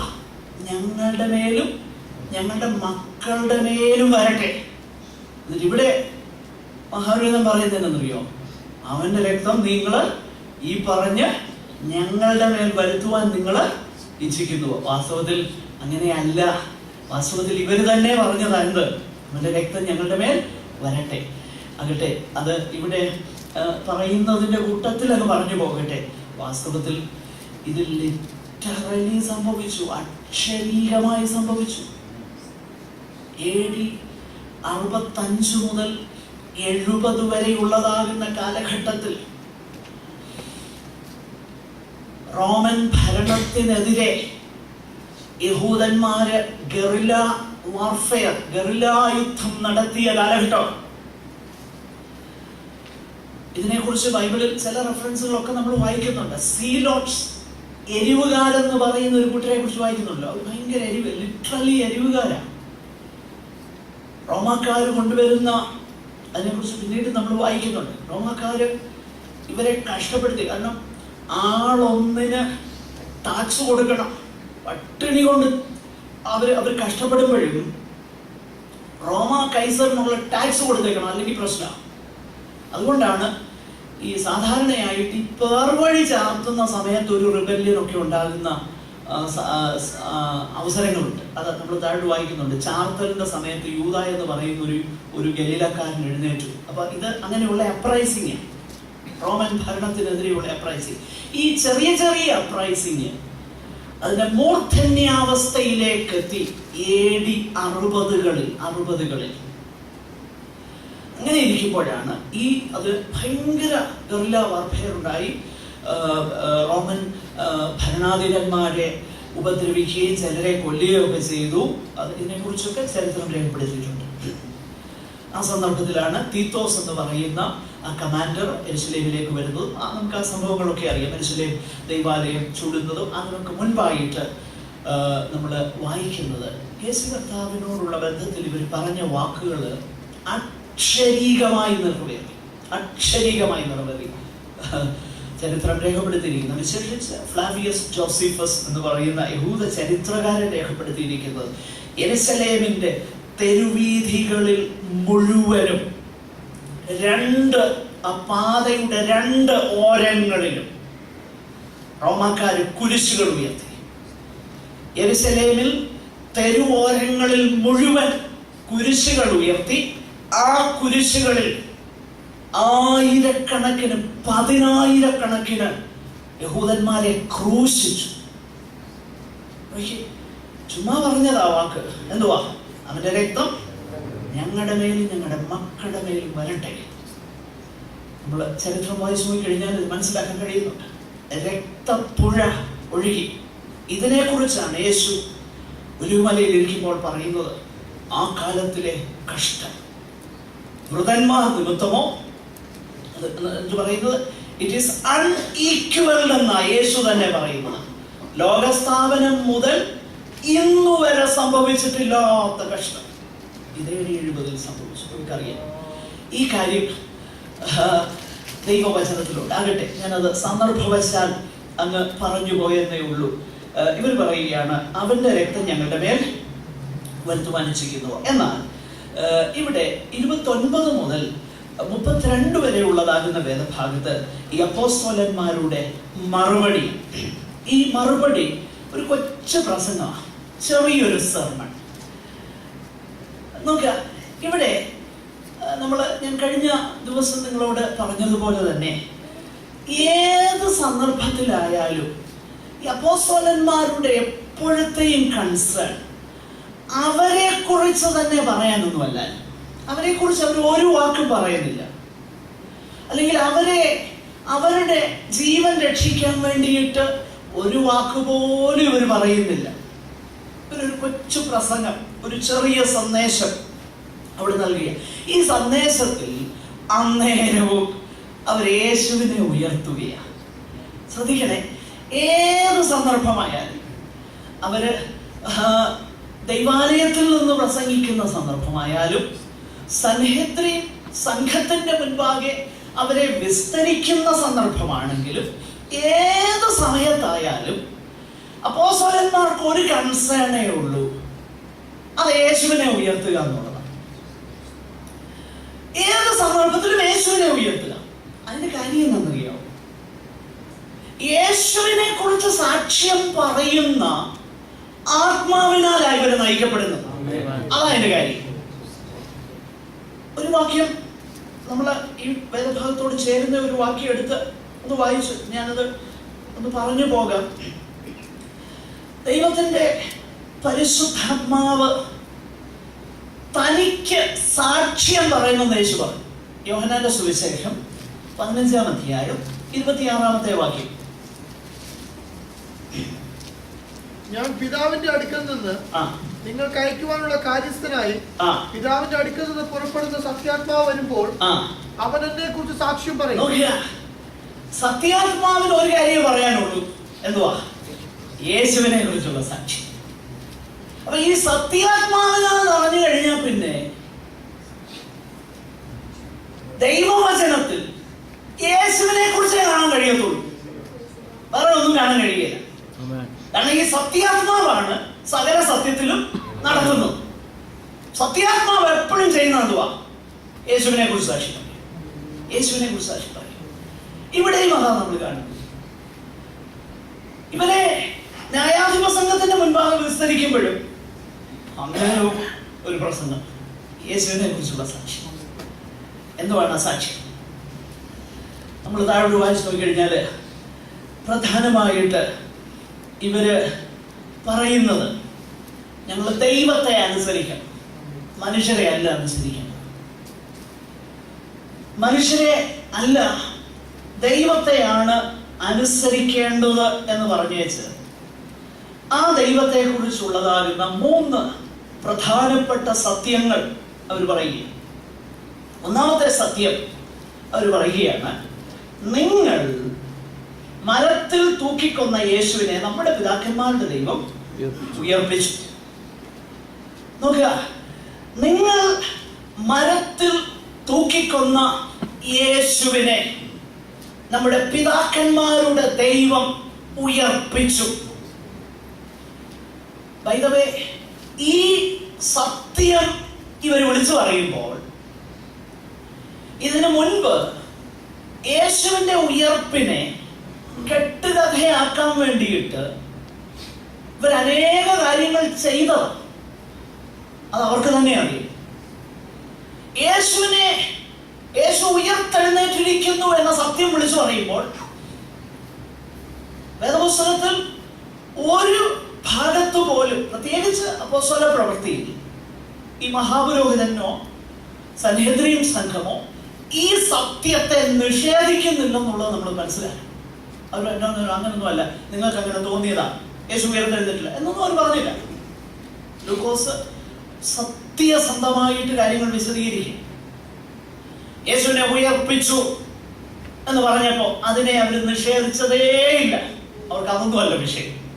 കാരണം അത് നിഷേധിക്കാനൊക്കാത്ത സത്യമായിട്ട് നിലകൊള്ളുകയാണ്. അവർക്ക് നിഷേധിക്കാനൊക്കെയില്ല. അതുകൊണ്ടാണ് നിഷേധിക്കേണ്ടത്. നിഷേധിക്കാൻ വല്ല വകുപ്പും വല്ല സാധ്യത ഉണ്ടായിരുന്നെങ്കിൽ അവരെന്ത് ചെയ്തേനെ? നിശ്ചയമായിട്ടും അത് നിഷേധിച്ചത്. പക്ഷെ അവരങ്ങനെ ചെയ്തില്ല. അപ്പോൾ യേശുക്രിസ്തുവിന്റെ മരണത്തിൽ നിന്നുള്ള ഉയർപ്പിനെ ഇവർ പറയുമ്പോൾ ഇവരെ യേശുക്രിസ്തുവിനെ ആ കാൽവറി ക്രൂശിൽ കിടക്കുമ്പോൾ കടന്നു പോകുന്നവർ തല കുലുക്കിയിട്ട് ഇവർ പറയുന്നതാകുന്ന വാക്യം, ഞാനിന്ന് പ്രഭാതത്തിൽ അതാ വായിച്ചത്, ആ ഭാഗം ഞാൻ ധ്യാനിച്ചു. അതുകൊണ്ട് എൻ്റെ മനസ്സിലത് വളരെ ഫ്രഷ്. 27-ാമത്തെ അധ്യായം മത്തായിയുടെ സുവിശേഷത്തില് നമ്മൾ വായിക്കുന്നുണ്ട്. 39 മുതൽ 43 വാക്യം വരെ നമ്മൾ എടുത്ത് വായിക്കേണ്ട, നമുക്കറിയാവുന്ന ഭാഗം. എല്ലാവരും തല കുലുക്കി എന്നിട്ട് പറഞ്ഞു, മന്ദിരം പൊളിച്ച് 3 നാൾ കൊണ്ട് പണിയുന്നവരെ നിന്നെ തന്നെ രക്ഷിക്കാം, ഞങ്ങളെയും രക്ഷിക്കാം. നീ ദൈവപുത്രനാണെങ്കിൽ ക്രൂശിൽ നിന്ന് ഇറങ്ങി വാ. യേശു വല്ല മറുപടിയും കൊടുത്തു? യേശു തെളിവ് ഹാജരാക്കാൻ വല്ലതും പോയോ? ഇല്ല. ആണിയും പറിച്ച് ഇറങ്ങി വന്നോ? അതിന്റെ ആവശ്യമില്ല. മാത്രമല്ല, നമ്മൾ വായിക്കുന്നത് ആ ക്രൂശിലെ അതിഭയങ്കര വേദനയെ അലീവിയേറ്റ് ചെയ്യാൻ, അതിനല്പം ഒരു പരിഹാരം വരുത്താൻ യെരുശലേമിലുള്ളവര്, ഈ റോമക്കാര്, കൂടുതലും യഹൂദന്മാരെയാണ് ക്രൂശിക്കുന്നത്. Roman citizenship ഉള്ളവരെയൊന്നും ക്രൂശിക്കത്തില്ല. അപ്പൊ യഹൂദന്മാര്, പ്രത്യേകിച്ച് അവരുടെ ഇടയിലുള്ള സ്ത്രീകൾ ഒരു കാര്യം ചെയ്യാറുണ്ട്. ഈ ക്രൂശി കിടക്കുന്ന കുറ്റവാളിക്ക് അവന്റെ വേദനയുടെ കാഠിന്യം ഒന്ന് കുറയ്ക്കാൻ വേണ്ടിയിട്ട് വീഞ്ഞിനകത്ത് ചില മരുന്നുകളൊക്കെ കലർത്തി ഈ കമ്പിന്മേൽ വെച്ച് കെട്ടി കുടിപ്പാനായിട്ട് കൊടുക്കും. അത് ഒരു എന്താ പറയുന്ന ഒരു ബോധം കെടാൻ, അല്ലെങ്കിൽ സെഡേറ്റീവ ഉറക്കഗുളികയ്ക്ക് പകരമായിട്ട് കൊടുക്കുന്ന ഒരു കാര്യം സെഡേറ്റ് ചെയ്യാനുള്ളതാകുന്ന ഒരു കൺകോക്ഷനാണത്, ഒരു മരുന്ന്. പക്ഷേ ഈ വീഞ്ഞ് യേശു കർത്താവിന്റെ ചുണ്ടിൽ എനിക്ക് ദാഹിക്കുന്നു എന്ന് പറഞ്ഞു. പക്ഷെ ഇത് അങ്ങോട്ട് കൊടുത്തപ്പോൾ നമ്മൾ വായിക്കുന്നതെന്നറിയാമോ? രുചി നോക്കിയാറേ. വായിച്ചിട്ടുണ്ടോ? നമ്മൾ എല്ലാ ആഴ്ചയും വായിക്കുന്നല്ലേ? രുചി നോക്കിയാറേ അവന് കുടിപ്പാൻ മനസ്സായില്ല. എന്തുകൊണ്ടാ കുടിക്കാനെന്നറിയാമോ? കയ്പുണ്ടായിരുന്നത് കൊണ്ടൊന്നുമല്ല, കയ്പുകാടിയായത് കൊണ്ടല്ല.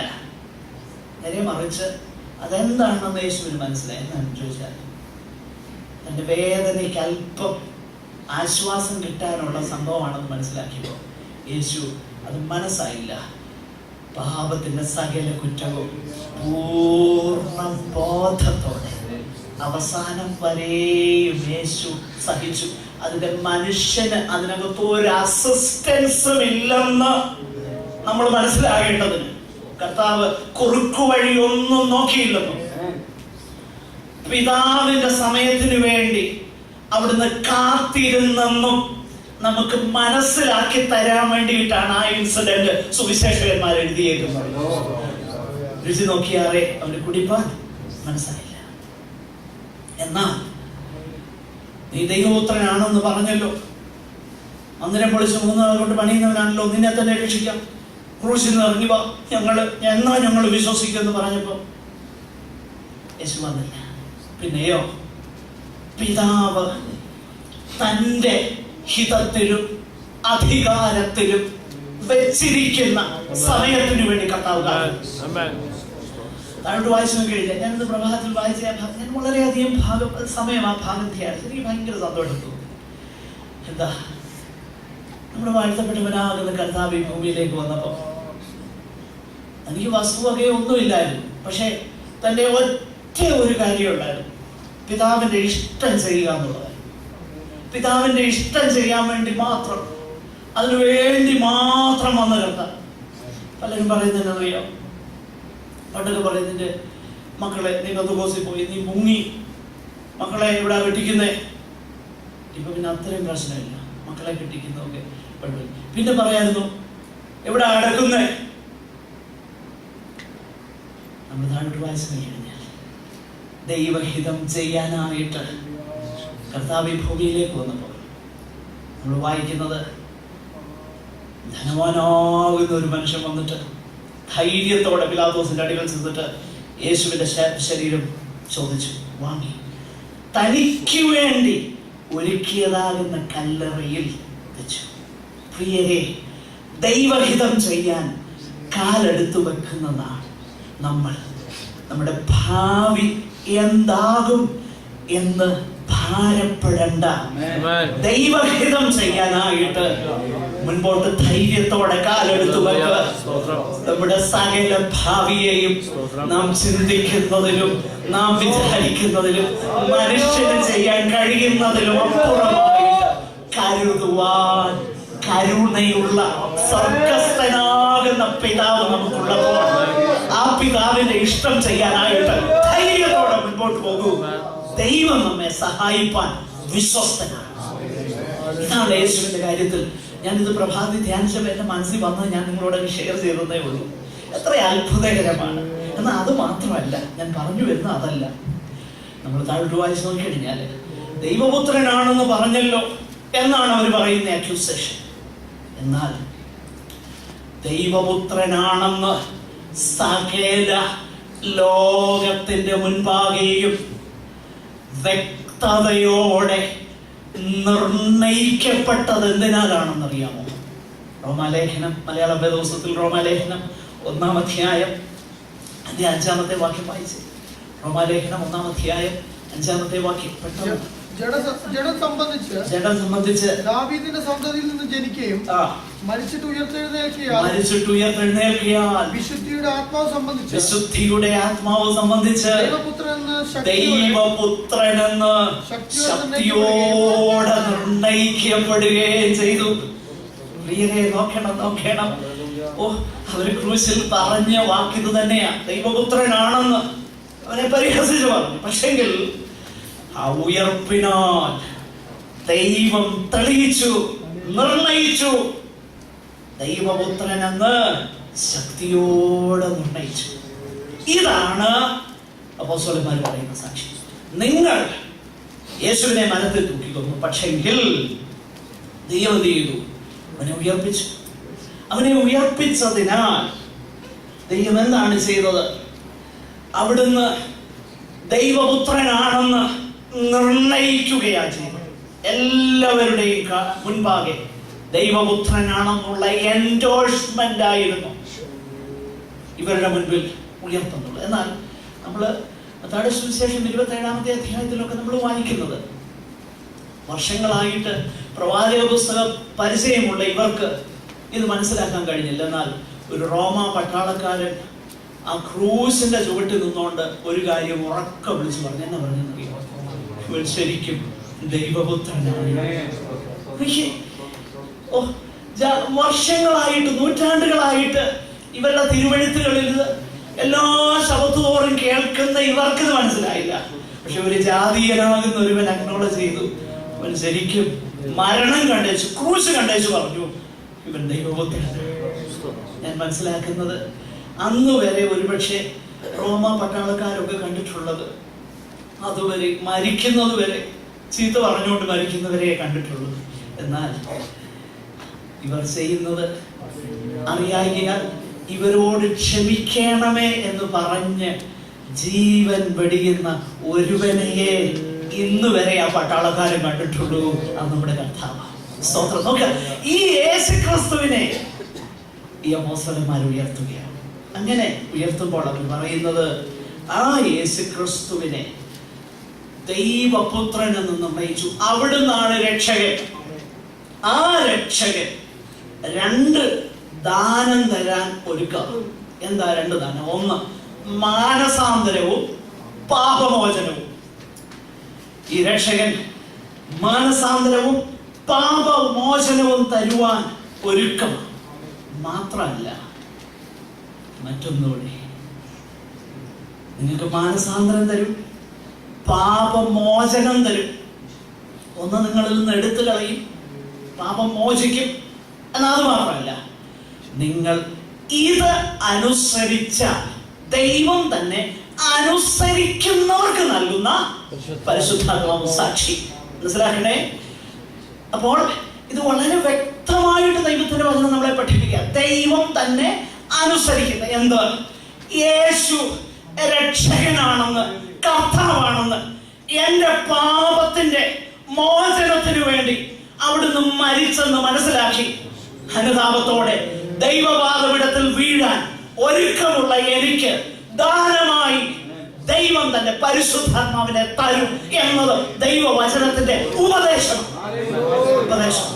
ഇതിനെ വില കുറയ്ക്കുന്ന, ഇതങ്ങനെ അല്ലെന്ന് പറയുന്ന ഒന്നും തിരുവചനത്തിലുള്ളതല്ല. മനസ്സിലാക്കണം. ദൈവം തന്നെ അനുസരിക്കുന്നവർക്ക് നൽകുന്ന പരിശുദ്ധാത്മാവും സാക്ഷി. ഞങ്ങൾ മാത്രമല്ല സാക്ഷി പറയുന്നത്, ദൈവത്തിന്റെ പരിശുദ്ധാത്മാവും സാക്ഷിയായിരിക്കുന്നു. നോക്കുക, നമ്മൾ താഴോട്ട് വായിച്ചു നോക്കിക്കഴിഞ്ഞാൽ താഴോട്ടുള്ളതാകുന്ന വിഷയങ്ങൾ പെട്ടെന്ന് പറഞ്ഞ് അവസാനിപ്പിക്കാം. 33 മുതൽ 39 വരെയുള്ളതാകുന്ന വേദഭാഗം നമ്മൾ ശ്രദ്ധിച്ചു നോക്കിക്കഴിഞ്ഞാൽ അവിടെ നമ്മൾ വായിക്കുന്നതാകുന്ന വിഷയം, ഇത് കേട്ട് കഴിഞ്ഞപ്പോൾ അവരെന്ത് ചെയ്തെന്നറിയാമോ? അവരെ കൊന്നുകളയാനായിട്ട് ഭാവിച്ചു. കാരണം ഇവർ പറയുന്ന ഈ വാക്കുകളൊക്കെ കേട്ട് കഴിഞ്ഞപ്പോൾ അവർക്ക് പേടിക്കും. പക്ഷേ അന്നേരം ദൈവം അവിടെ ഒരുവനെ എഴുന്നേൽപ്പിക്കുന്നു. ഗമാലിയേൽ എന്നാണ് അദ്ദേഹത്തിന്റെ പേര്. അദ്ദേഹം വളരെ ഒരു ബഹുമാനം, he commands respect among both parties. അതായത് സദൂക്യരുടെ ഇടയിലും പരീശന്മാരുടെ ഇടയിലും ബഹുമാനിതനാകുന്ന ഒരു മനുഷ്യനായിട്ടാണ് ഗമാലിയേലിനെ കാണുന്നത്. കാരണം ഈ സദൂക്യർക്ക് അപ്പർ ഹാൻഡുള്ള ഒരു സംഘമാണല്ലോ അത്. എങ്കിലും ഗമാലിയേൽ പറയുന്ന വാക്കിനെ അവർ മുഖവിലേക്ക് എടുക്കുക. അപ്പൊ അത്രയധികം ബഹുമാന്യനായിരുന്നു അദ്ദേഹം എന്നാണ് അത് തെളിയിക്കപ്പെടുന്നത്. അപ്പോൾ ഈ 2 കൂട്ടർക്കും ബഹുമാന്യനാകുന്ന ഈ ഗമാലിയേൽ നിന്നിട്ട് ചില കാര്യങ്ങൾ പറയുന്നുണ്ട്. ആ പറയുന്ന കാര്യമെല്ലാം ഒന്നും വചനത്തിന്റെ ഉപദേശത്തോട് നിരക്കുന്ന കാര്യമല്ല. അത് ഞാൻ ആദ്യമേ പറയട്ടെ. എന്താ ഞാൻ പറയാം? കാരണം ഈ വാക്യം പലപ്പോഴും കോട്ട് ചെയ്യാറുണ്ട്. അതായത് ദൈവികമെങ്കിൽ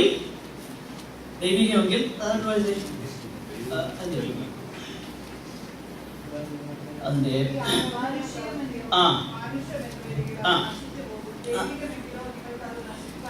നോക്കുക, ഇവിടെ മുകളിൽ അതിലേക്ക് ഞാൻ വരുന്നതിന് മുൻപ് പെട്ടെന്നൊന്ന് പറഞ്ഞു പോട്ടെ. ഗമാലിയേൽ എഴുന്നേറ്റ് നിന്നിട്ട് ഇവരെ പുറത്താക്കിയ ശേഷം അവരോട് പറയുന്നു, 2 പേരെ കുറിച്ച് പറയുന്നുണ്ട്. ഒന്ന്, അതായത് തദാസ് എന്ന് പറയുന്ന ഒരു മനുഷ്യനെ കുറിച്ചും പിന്നെ ഗലീലക്കാരനാകുന്ന യൂദായെ കുറിച്ചും പറയുന്നുണ്ട്. തദാസ് എന്ന് പറയുന്ന മനുഷ്യനെ കുറിച്ച് ജോസിഫസ് രേഖപ്പെടുത്തിയിട്ടുണ്ട്. ഒടുവിൽ അദ്ദേഹവും ഒരു സീലട്ട് അല്ലെങ്കിൽ ഒരു അപ്രൈസിങ്ങിന് ഒരു ഗറില്ല രീതിയിൽ യുദ്ധം ചെയ്യാനായിട്ട് റോമാക്കാർക്കെതിരെ ഉള്ളതായിരുന്നു ഒരു അപ്രൈസിങ് ആണ്. അങ്ങനെ ഒരുത്തൻ എഴുന്നേറ്റു. അദ്ദേഹത്തെ കുറിച്ച് ജോസിഫസ് പറഞ്ഞിരിക്കുന്നത്, അദ്ദേഹം ഒത്തിരി പേരെ വിളിച്ചുകൂട്ടി വെച്ച് പറഞ്ഞു, നോക്കിയോ ഞാനിപ്പം യോർദാൻ നദി രണ്ടായിട്ട് വിഭാഗിക്കാം. അങ്ങനെയാ ജോസിഫസ് എഴുതിയിരിക്കുന്നത്. ജോസിഫസ് പറയുന്നത് അങ്ങനെയാ, യോർദാൻ നദി രണ്ടായിട്ട് വിഭാഗിക്കാൻ പോവുകയാണ് എന്നൊക്കെ പറഞ്ഞു. പക്ഷെങ്കിൽ ഒന്നും സംഭവിച്ചില്ല. ഒടുവിൽ അദ്ദേഹത്തിന്റെ ആ അപ്രൈസിങ്, അതാണ് ഗമാലിയേൽ പറയുന്നത്, അത് അവനോട് കൂടെയുള്ള പുരുഷന്മാരും എല്ലാം ചിതറിപ്പോയി. അത് അങ്ങനെ ഇല്ലാതെയായി. പിന്നീട് ചാർത്തലിന്റെ കാലത്ത്, ഞാൻ മുമ്പേ പറഞ്ഞല്ലോ, ഈ സെൻസസ് എടുക്കുമ്പോൾ എപ്പോഴും ഭയങ്കര ഇമോട്ടീവ് സമയമാണ്. കാരണം അന്നേരമാണ് ഈ ടാക്സിന്റെ വിഷയം വരുന്നത്. അപ്പോൾ റോമാക്കാർക്ക് ടാക്സ് കൊടുക്കുന്നത്, അതുകൊണ്ടാണ് യേശുവിനെ കൊടുക്കാനായിട്ട് ചോദിക്കുന്ന ചോദ്യം അതാണല്ലോ, കൈസർക്ക് കരം കൊടുക്കുന്നത് വിഹിതമോ എന്ന് ചോദിക്കുന്നതും ഒക്കെ അതൊക്കെ അവരുടെ ആ ചിന്താഗതിയുടെ ഭാഗങ്ങളാണ് അതൊക്കെ. അപ്പൊ ഇവിടെ ഗലീലക്കാരനാകുന്ന യൂദ എന്ന് പറയുന്ന ഒരു മനുഷ്യൻ ചാർത്തലിന്റെ സമയത്ത് സെൻസസ് എടുത്തപ്പോൾ എഴുന്നേറ്റു, ഒത്തിരി പേരെ അവന്റെ ഒപ്പം കൂട്ടി. പക്ഷെ അവനെ അനുസരിച്ചവരൊക്കെയും ചിതറിപ്പോയി. ഈ രണ്ട് ഹിസ്റ്റോറിക്കൽ പ്രസിഡൻസ്, ഹിസ്റ്ററിയിൽ സംഭവിച്ച രണ്ട് കാര്യങ്ങളെ ഗമാലിയേൽ തന്റെ ഒരു കൂൾ ലോജിക് ഉപയോഗിച്ച് പറയുക, അത്രയേ ഉള്ളൂ. ഒരു കൂൾ ലോജിക്കായിരുന്നു അത്. ദൈവത്തിന്റെ ആലോചനയായിട്ടല്ല നമ്മൾ എടുക്കേണ്ടത്. It is A cool logic താൻ ഉപയോഗിക്കുക. പക്ഷെ ദൈവം സകലത്തെയും നിയന്ത്രിക്കുന്നവനാകൊണ്ട് ഇതിനെ അപ്പോൾ ദൈവം ഉപയോഗിക്കുന്നതേ ഉള്ളൂ. അപ്പോസ്തലന്മാരുടെ അവരുടെ സമയമായിട്ടില്ലാത്തത് കൊണ്ട് ദൈവം അത് അങ്ങനെ ഉപയോഗിക്കുന്നതേ ഉള്ളൂ. രണ്ട് ഇൻസ്റ്റൻസസ് പറയുക. പക്ഷെ ഇതിൽ ഒരു കാര്യം നമ്മൾ ശ്രദ്ധിക്കണം. വാസ്തവത്തില് ഗമാലിയേൽ യേശു കർത്താവിനെയും യേശു കർത്താവിന്റെ പിന്നാലെ ഇറങ്ങി പുറപ്പെട്ട ഈ ശിഷ്യന്മാരെയും ഈ രണ്ട് വ്യക്തികളോടാ ഉപമിക്കുന്നതെന്നുള്ളത് നമ്മൾ മറന്നു പോകരുത്. കാരണം അദ്ദേഹം പറയുന്നത് എന്താണെന്നറിയാമോ, അതുപോലെ തന്നെ ഇത് കുറെ കഴിയുമ്പോൾ തീർന്നു പോകും. പക്ഷെ ഗമാലിയേൽ നല്ലൊരു മനുഷ്യനാണ്. അദ്ദേഹം, ഞാൻ പറഞ്ഞല്ലോ, നല്ല റെസ്പെക്ട് കമാൻഡ് ചെയ്യുന്ന ആളാണ്. ഇദ്ദേഹത്തിന്റെ ശിഷ്യനായിരുന്നു പൗലോസ്. നമ്മളത് വായിക്കുന്നുണ്ട് 22-ാം അധ്യായത്തിലേക്ക് വരുമ്പോൾ. പൗലോസ് പറയുന്നുണ്ട്, ഗമാലിയേലിന്റെ കാലിൽ ഇരുന്നാണ് ഞാൻ വചനം അഭ്യസിച്ചത്. യഹൂദന്മാർക്ക് ഇദ്ദേഹത്തെ കുറിച്ച് ഭയങ്കര റെസ്പെക്റ്റാണ്. കാരണം ജോസിഫസ് പറയുന്നത്, ഇദ്ദേഹം മരിച്ചപ്പോൾ യഹൂദന്മാർ പറഞ്ഞത്, when Gamaliel died, the glory of the exposition of law died too എന്നവർ പറഞ്ഞു. അതായത് ന്യായപ്രമാണം വളരെ മഹത്വകരമായിട്ട് വിശദീകരിക്കുന്ന ആ കാലഘട്ടം തീർന്നെന്നാണ് യഹൂദന്മാര് പറഞ്ഞത്. അത്രയധികം ബഹുമാനപ്പെട്ട ഒരു മനുഷ്യനായിരുന്നു. അതുകൊണ്ടാണ് ഇദ്ദേഹത്തിന്റെ വാക്ക് ഇവര് അതുപോലെ കേട്ടത്. ഫേസ് വാല്യൂവിന് തന്നെ എടുത്തതിന്റെ കാര്യത.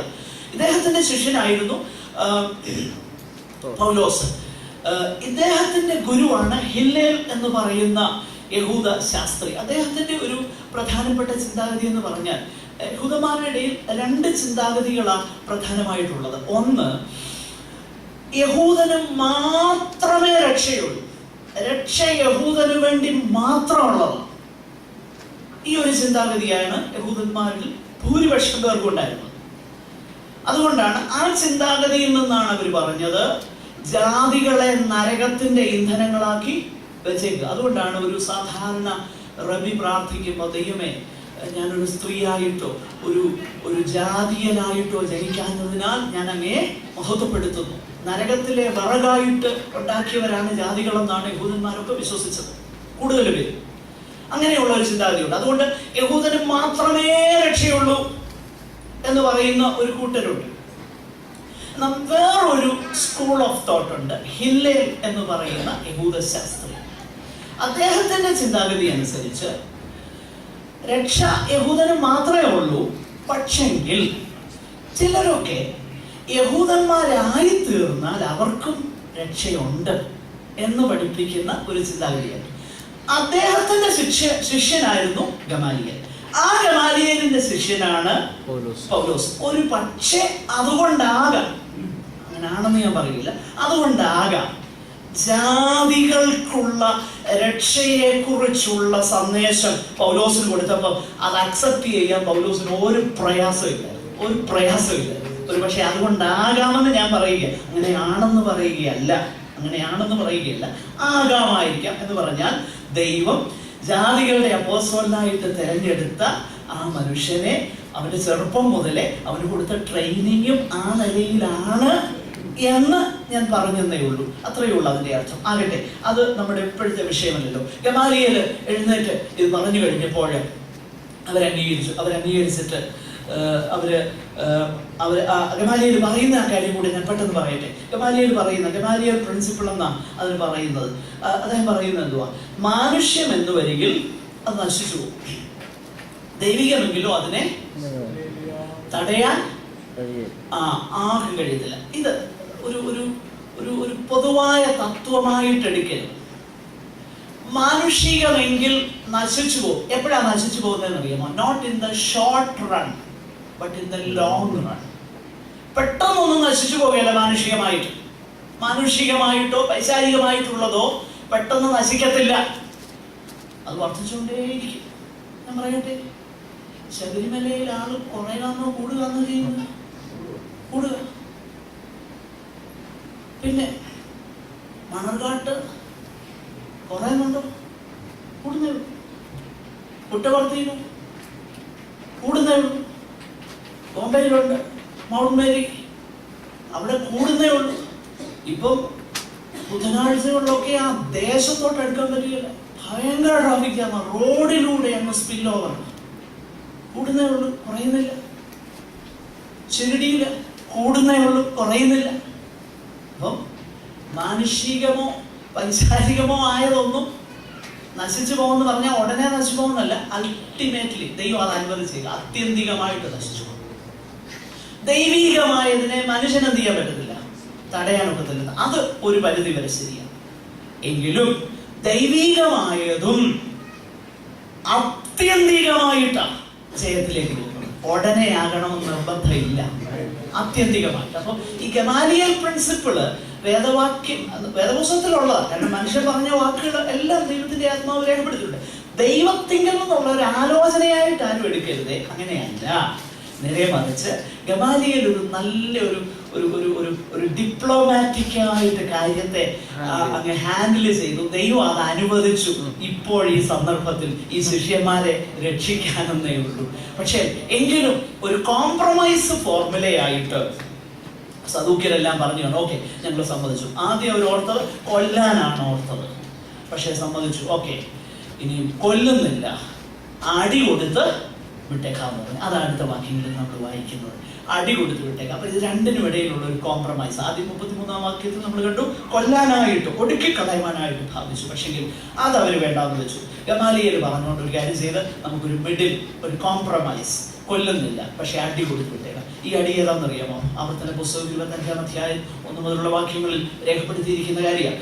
ഇതിനെ കുറിച്ചാണ് പൗലോസ് പറഞ്ഞേക്കുന്നത്, 1 കുറയെ 40 അടി, 39 അടി. കാരണം 40 അടിക്കത്തില്ല, കാരണം അത് കൂടിപ്പോയെങ്കിലോ അങ്ങനെയെങ്കിൽ സഹോദരൻ നിന്റെ മുൻപാകെ നിന്നിനാവും, അത് പ്രമാണം കൊടുത്തിട്ടുള്ള. അതുകൊണ്ട് 40 അടിക്കത്തില്ല, 39 അടിക്കത്തുള്ളൂ. പക്ഷെങ്കിൽ അത് ഭയങ്കര വേദനയുള്ള, വളരെ ഡിസ്ഗ്രേസ്ഫുൾ ആയിട്ടുള്ള ഒരു കാര്യമാണ് ഈ അടി. എങ്കിലും നമ്മൾ താഴോട്ട് വായിക്കുന്നത് എന്തെന്നറിയാമോ?